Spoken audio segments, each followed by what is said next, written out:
కాళేశ్వరంపై justice Ghosh commission విచారణ వేగంగా కొనసాగుతోంది. ఇవాళ 18 మంది ఇంజనీర్లు విచారణకు హాజరయ్యారు. బ్యారేజ్ లోపాలకు సంబంధించిన పలు ప్రశ్నలను కమిషన్ అడిగింది. ప్రభుత్వం డ్యామేజ్ అయిన బ్యారేజ్ల దగ్గర జియో టెక్నికల్ టెస్టులు చేయలేదని కేంద్ర జలశక్తి శాఖ కమిషనర్ వెదిరే శ్రీరామ్ చెప్పారు. దీంతో బయోటెక్నికల్ సమాచారం పోయిందన్నారు. ఇటు జస్టిస్ చంద్రఘోష్ కీలక వ్యాఖ్యలు చేశారు. నిజాలు దాచినా బైపాస్ చేసినా తాము బయటకు తీస్తామని వ్యాఖ్యానించారు.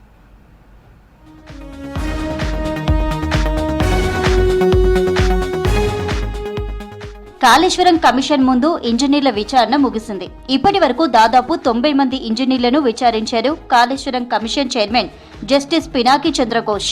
మేడిగడ్డ, అన్నారం, సుందిల్లా గ్యారేజీకి సంబంధించిన 15 మంది ఇంజనీర్లు బహిరంగ విచారణకు అటెండ్ అయ్యారు.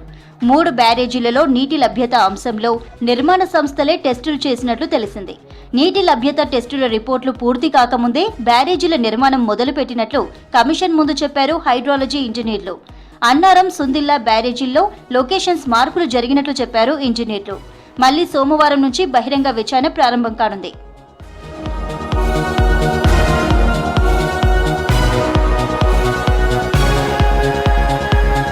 కాళేశ్వరం కమిషన్ అడిగిన అన్ని వివరాలు ఇచ్చానన్నారు వెదిరే శ్రీరామ్.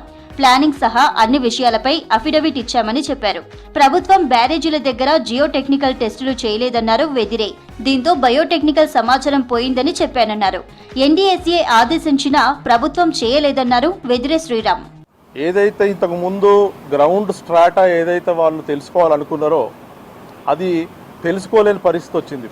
కనీసం జియో ఫిజికల్ ఇన్వెస్టిగేషన్స్ అన్నా చేయండి అని చెప్పి, అది కూడా సుందిల్లా అన్నారంలో అప్ స్ట్రీమ్లో మాత్రమే పాసిబుల్, మిగతా ప్లేసెస్లో గ్రౌటింగ్ అయిపోయిందని చెప్పి ఎన్డీఎస్ఏ అడగడం జరిగింది. దాని మీద స్టేట్ గవర్నమెంట్ నుంచి ఇంకా రిజల్ట్స్ కానీ రిపోర్ట్స్ కానీ ఇంకా ఎన్డీఎస్ఏకి చేరలేదు. కొన్ని ఇచ్చారు, కొన్ని ఇవ్వలేదు. పూర్తి సమాచారం వీళ్ళు ఇచ్చిన తర్వాతనే ఎన్డీఎస్ఏ రిపోర్ట్ ఇవ్వగలుగుతుంది. ఇంజనీర్లపై Kaleshwaram commission chief justice Chandra Ghose కీలక వ్యాఖ్యలు చేశారు. నిజాలు దాచినా, నిజాలను బైపాస్ చేసినా మేము బయటకు తీస్తామన్నారు.